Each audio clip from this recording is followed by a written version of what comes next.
Serius banget. Lagi ngapain? Lagi mikirin, Beb. Masa ada orang sholat begini sih, Beb? Kenapa emang? Lah, kan sholat pakai mukena, masa cuma pakai gamis doang, pakai baju? Udah, aku jelasin deh. Nih mah, kita jadi ruang ngaji lagi nih sekarang. Makanya orang itu kalau punya ilmu Ya. itu harus amaliyah, harus diamalkan. Oh, Nah, kalau mengamalkan sesuatu itu harus ilmiah, harus berbasis kepada ilmu. oh. Nah, jadi mukena Iya. itu tradisi orang-orang kita kalau Mukena mau sholat. kagak ya? Iya, Ada ya salah mukena mau kagak ya. Kena kayak kagak kayak terserah ya. Jadi mukena itu tradisi kita dalam Iya. sholat. Tapi apakah kalau sholat wajib pakai mukena? Enggak. Oh gitu, Beb. Iya. Lah pantas sih ibu ini nggak pakai mukena ya, cuma pakai abaya panjang doang. Bener, karena aurat perempuan dalam Iya. sholat Iya. itu seluruh tubuhnya Iya. kecuali telapak tangan sampai pergelangan tangan Telapak tangan sampai pergelangan tangan. dan wajahnya.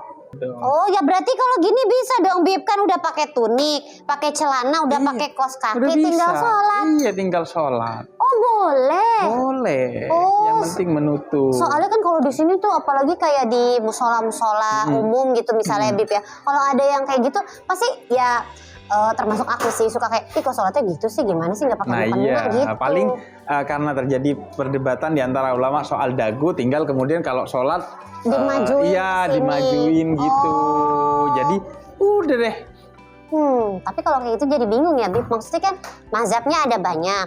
Berarti kan masing-masing imam itu berbeda alirannya, walaupun saling mencintai, saling melengkapi. Tapi kan kita yang kayak sebagai umat Islamnya jadi bingung kayak mazhab mana yang mesti aku ikutin, yang benar yang mana, yang salah yang mana. Iya. Atau apakah dari mazhab A ke B boleh pindah-pindah atau gimana Nah gitu?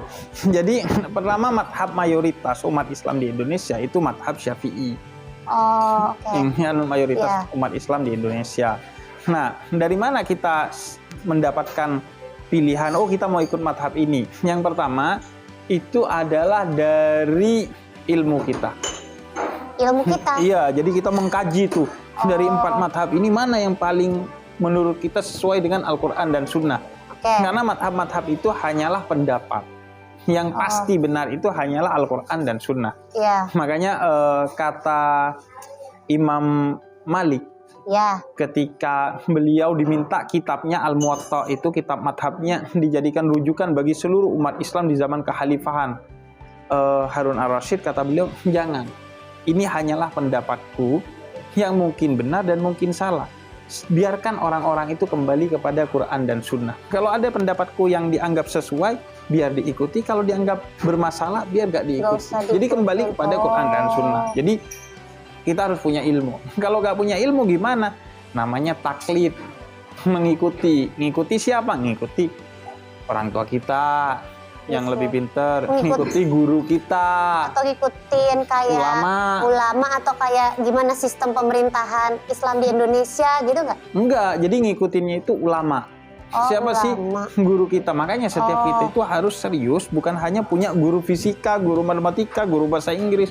Kadang kan anak kita dilesin fisika, matematika, lesin juga agama agar dia punya guru. Oh, buat tempat bertanya, Betul. buat biar kayak apa ya, Bib? Biar kayak tahu yang gue jalanin itu yang seperti ini gitu. Karena ya. dalam hukum Islam kita itu boleh bertaklid, artinya mengikuti guru kita. Ya. Tapi kalau dalam urusan akidah gak boleh. Keyakinan kita akan Allah dan Rasulnya itu harus didapatkan dari pencarian kita sendiri, gak boleh. Kenapa kamu yakin itu Allah ada dan satu? Ya karena guru saya yakin begitu. Nah itu gak boleh. Kita harus belajar tuh sampai kita benar-benar yakin Allah dan Rasulnya itu ada.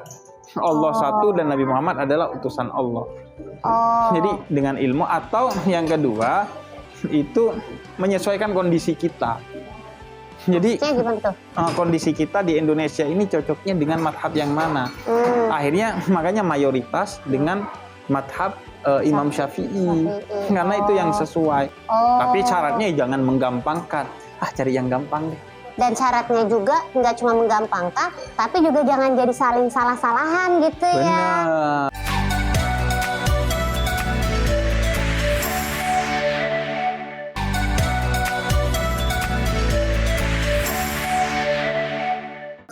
Alhamdulillah udah sholat. Bib. Udah, Coba kalau nggak ketemu alhamdulillah. Habib, bisa jadi tadi nggak jadi sholat gara-gara nggak bawa mukena, ya kan? Iya.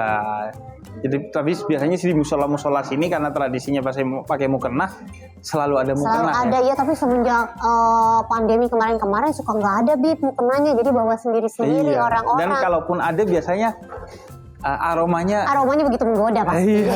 Nah, Habib pernah nyobain ya? Enggak, tarungnya biasanya begitu, apalagi mukenanya ya. Nah itu dia.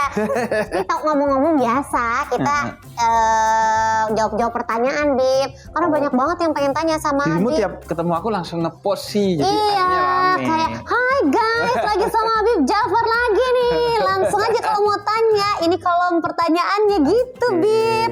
Ini ada dari Haidaral CFF. Katanya gimana caranya menyatukan umat rebahan dengan kekayaan, Bib?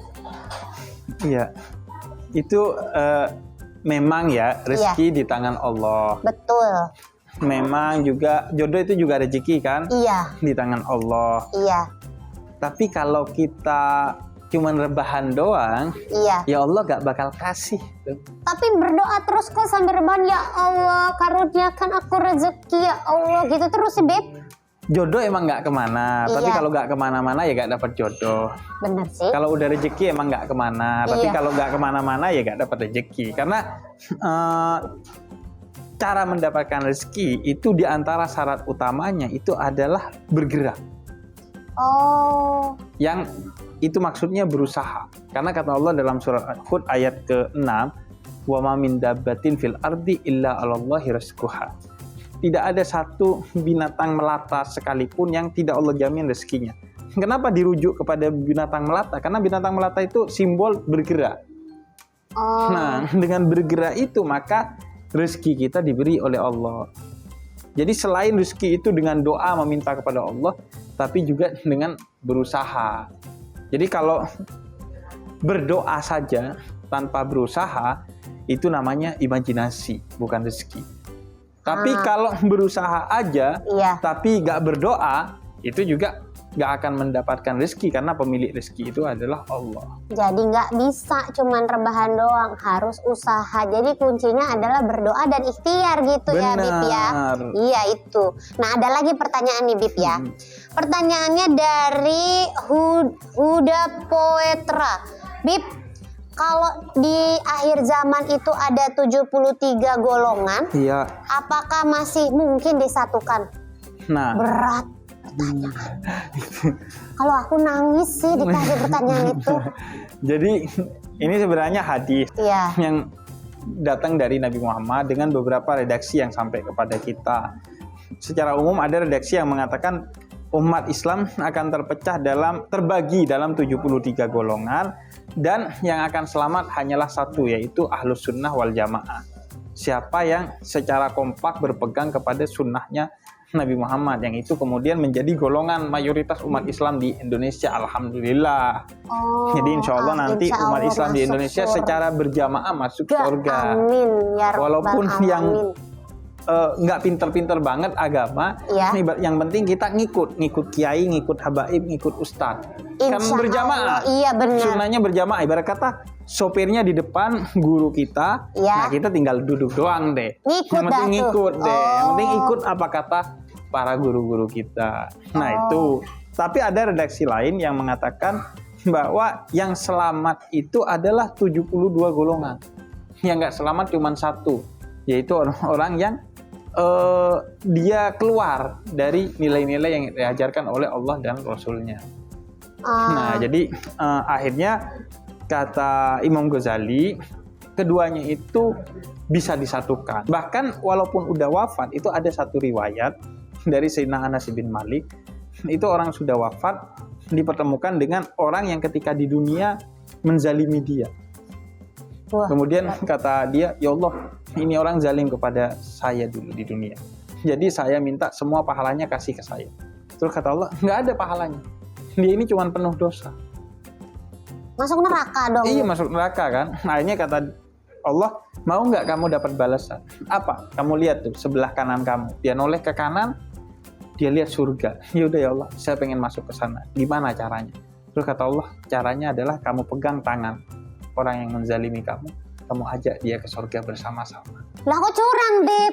Ya mengampuni Oh. orang lain itu adalah jalan paling luas untuk menuju surga. Karena kita juga masuk surga karena diampuni oleh Allah. Kan kita pasti dosa. Iya benar Maka karena sih. Allah Maha Pengampun, jalan utama menuju surga adalah yatahallaku bi akhlaqillah, berakhlak seperti akhlaknya Allah, yaitu apa? Mengampuni orang-orang yang salah. Jadi di tengah perbedaan jangan, wah lu salah, lu sesat, lu masuk neraka, lu kafir. Enggak. Bahkan sahabat Ansar ada yang diprediksi oleh Nabi Muhammad terjamin masuk surga. Karena Ternyata diusut sama sahabat Usama bin Zaid, ternyata dia tiap ibadah biasa aja, tapi tiap mau tidur ngampuni semua orang yang berlaku salah kepada dia setiap hari. Dan dengan itu ia berharap ampunan dari Allah atas dosa-dosanya. Masya Jadi yang Allah. penting udah kita belajar mana yang menurut kita benar, jangan nyalain orang lain. Ih ampun, berarti aku mulai sekarang mulai mengurangi mencari-cari kesalahan orang dan membenarkan diri sendiri. Betul. Mulai memaafkan diri sendiri gitu ya. Baiklah. Kadang orang soalnya nggak sibuk nyari kebenaran sih, nyarinya pembenaran. Oh, bukan cari kebenaran tapi Carinya carinya pembenaran pembenaran. doang. Iya betul. Akhirnya ya udah makin tersesat dia. Itu yang nggak boleh. Betul banget.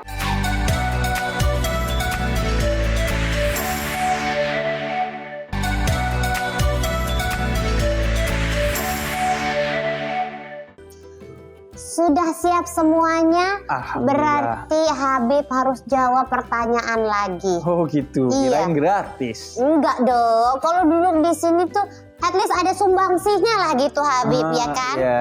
Jadi kan kita ruang ngaji, kita Iya. mengkaji hal-hal yang mungkin orang-orang masih banyak yang belum tahu, tapi insya Allah jadi tahu, ya kan? Benar. Gitu kayak tadi soal sholat. Apalagi bulan Ramadan, Iya, kan? Bulan benar. diturunkannya Al-Quran. Jadi waktunya kita memperbaiki pemahaman kita tentang Islam. Nah itu dia.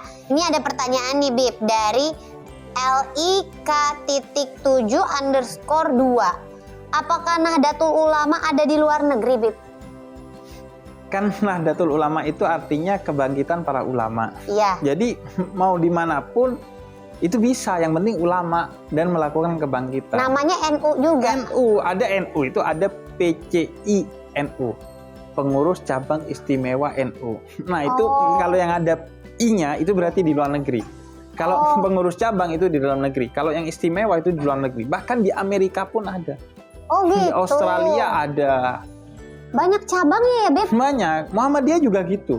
Bahkan mereka itu Yang bukan... pakai I juga ada di luar negeri. Enggak. Kalau Muhammadiyah beda. Kan tiap organisasi punya nama masing-masing ya. Oh, ada beda-beda. Nah, itu bahkan mereka itu bukan hanya hadir dalam bentuk organisasi, tapi hadir dalam bentuk amal khair, amal kebaikan. Maksudnya gimana? Iya, NU dan Muhammadiyah itu bangun rumah sakit di luar, bangun lembaga pendidikan di luar, fasilitas. Kemudian beberapa intelektual mereka ngajar di kampus-kampus luar. Oh, gitu. Jadi akhirnya mereka itu bukan hanya berkontribusi bagi Islam di Indonesia, tapi berkontribusi bagi Islam dunia. Dan karena mereka, insya Allah Islam di Indonesia ini akan jadi salah satu kiblat Islam dunia. Ih keren, Masya Allah, luar biasa. Iya. Benar-benar. Dan mereka itu betul-betul bikin Islam selalu relate dengan kita. Karena NU itu punya konsep namanya Islam Nusantara. Dan Muhammadiyah punya konsep namanya Islam berkemajuan. Jadi kalau ibarat kata Indonesia itu Garuda, Ya. maka sayap satunya itu adalah NU. Karena Islam itu sholihun likulli zaman wal makan, selalu relevan dengan setiap tempat dan setiap waktu. Oke. Islam Nusantara melalui NU-nya menyesuaikan Garuda yang Islam Indonesia ini dengan tempatnya, dengan nilai kenusantaraan. Nah, Muhammadiyah menyesuaikan nilai Islam dengan kemodernan, namanya Islam berkemajuan. Mengikuti kemajuan zaman. Jadi kalau Islam gitu di ya. Indonesia seperti Garuda, dua sayapnya ini NU dan Muhammadiyah yang bikin terbang. Ih keren banget, Masya Allah, luar Iya. biasa. Ih Ada bangga jadi orang Indonesia, jadi orang Indonesia. ya. Iya. Walaupun Islam turunnya di Arab, tapi kita menjadi orang yang terdepan dalam Mantap. meyakini dan mendakwahkan Islam. Luar biasa Indonesia. Ada pertanyaan berikutnya nih, Bib. Dari Inaya Wula underscore A-nya banyak. Iya. Mengapa menyatukan perbedaan dalam beragama lebih mudah daripada menyatukan aliran dalam agama? Iya. Kita itu lebih mudah toleransi antar umat beragama Iya, ketimbang betul. toleransi intra umat beragama. Kenapa ya, Bib? Menurut aku ya, karena kita punya ego. Ego itu padahal musuh utama umat Islam. Karena kata Nabi, jihadul akbar itu adalah jihadun nafas. Jihad perang paling besar adalah perang atau jihad melawan ego, nafsu dalam diri kita sendiri. Nah kita kadang ya, yang naik egonya. Nah, itu yang Bukan bahaya. kemudian justru makin benar seharusnya kan makin rendah hati ya. Kita Iya. yakin bahwa dua orang yang berbeda belum tentu salah satu salah. Itu Contohnya, hanya keberagaman insya Allah gitu ya. benar. Contohnya ya, misalnya aku tulis angka 6 di sini. Ya, Bagi 6 bacanya berapa? 9. 9. Salah nggak? Ya orang bacanya kebalik gimana? Jadi bukan soal salah atau benar, tapi soal sudut pandang aja. Jadi Mantap. satu hal, padahal angkanya itu aja, tapi Iya. bagi 6 bacanya 9, aku bacanya 6. Sama-sama benar, cuman karena beda perspektif aja. Nah bisa jadi dalam agama juga gitu. Oh, nah terus jadi biar bisa mempersatukan umat Islam ini supaya tidak ada masalah-masalah saling gue benar lo salah, Iya. gue yang pasti harus diikutin lo nggak bener gitu, gimana caranya tuh? Pertama secara intelektual, mengetahui belajar dari Al-Quran, dari sabda-sabda Nabi Muhammad, bahwa kata Allah, kalau Allah mau, Allah ciptakan kalian dalam satu agama. Tapi kan enggak. Iya sih. Allah ciptakan banyak perbedaan di intra umat beragama maupun antar umat beragama. Itu bahwa perbedaan itu diciptakan oleh Allah dan direstui oleh Allah. Asalkan yang berbasis ilmu dalam Islam itu direstui. Bahkan kalaupun salah, ijtihad itu asalkan berbasis kepada ilmu dan bukan nafsu, itu dapat satu pahala walaupun salah. Oh, Karena ulama itu bukan nggak boleh salah, nggak boleh bohong. Kalau salah namanya manusia. iya. Nah Manusia jadi kan karena tempatnya itu, salah ya, Bib, iya. ya. Kalau bohong nggak boleh tuh. Jadi salah dapat satu pahala. Pertama meyakini bahwa perbedaan itu adalah sesuatu yang sudah ada sejak pertama kali manusia diciptakan. Bahkan kita lahir karena perbedaan kan. Iya betul. Nah Karena ada ayah sama ibu, ya Betul. itu berbeda, betul. dalam juga suratul sih. Anbiya ayat 78 dan 79 juga dijelaskan Nabi Daud dan putranya Nabi Sulaiman berbeda pendapat. Tapi keduanya sama-sama nabi dan sama-sama dikaruniai kemuliaan oleh Allah. Karena walaupun berbeda pendapat, gak saling bertengkar, gak saling membenci, gak saling memperolok. Nah, jadi pertama meyakini bahwa yang beda itu tidak mesti salah satunya salah, dan perbedaan itu dari awal memang Allah yang menciptakan, dan ada banyak kebaikan dari perbedaan itu. Di antaranya bisa saling melengkapi karena Iya, berbeda, kayak betul. puzzle Iya. dan lain sebagainya. Nah, yang kedua itu secara spiritual kita rendah hati dengan apa yang kita anggap benar. Walaupun kita benar, jangan kemudian kita secara tidak berakhlak kemudian menuduh orang lain salah. Rendah hatilah dengan kebenaran kita. Justru kalau kita melihat orang lain salah, cara kita menegur orang lain dengan kerendahan hati sehingga menjadi teladan, sehingga memberikan kesan yang baik kepada orang, sehingga dia akhirnya nanya tentang pesan kebaikan yang ada pada kita karena sudah melihat kita terkesan udah. Jadi kerendahan hati itu yang paling penting. Jangan saling menyalahkan. Jadi sebenarnya perbedaan itu indah ya, Habib Indah. ya. Tergantung bagaimana kitanya gitu loh. Betul, beda itu nada. Dan nada itu indah. Iya, ih cakep banget Habib. Kayak ini ya nih. ampun. Ini kalau warnanya hitam putih doang kayak zaman dulu kan Nggak nggak enak indah. dilihatnya ya. Makin berwarna makin indah. Wis, Masya Allah itu dia tuh kata kunci, makin berwarna makin indah. Benar. Terima kasih lah Habib. Hari Sama-sama. ini kayak kita ngobrolnya tuh filosofis sekali, Wis. luar biasa, mantap. Luar biasa. Ya ampun. Dan selamat buat Huda Putra dan juga Inayah Wulan berhasil mendapatkan masing-masing Rp500.000. Jangan lupa hadiahnya dipotong pajak ya. Pokoknya jangan lupa juga buat teman-teman ngaji, nonton terus ruang ngajinya karena kita bakal mengkaji hal-hal yang sebenarnya pertanyaannya simpel-simpel ya Habib ya. Simpel-simpel. Tapi kadang-kadang tuh bikin kayak iya juga lagi, Iya. gak kepikiran deh pengen Benar. ngobrolin itu biar cakrawala pemikiran teman-teman ngaji tuh semakin terbuka di bulan Ramadan ini. Terima kasih ya Habib Jafar ya. Makasih, Besok kita Regina. ketemu lagi ya.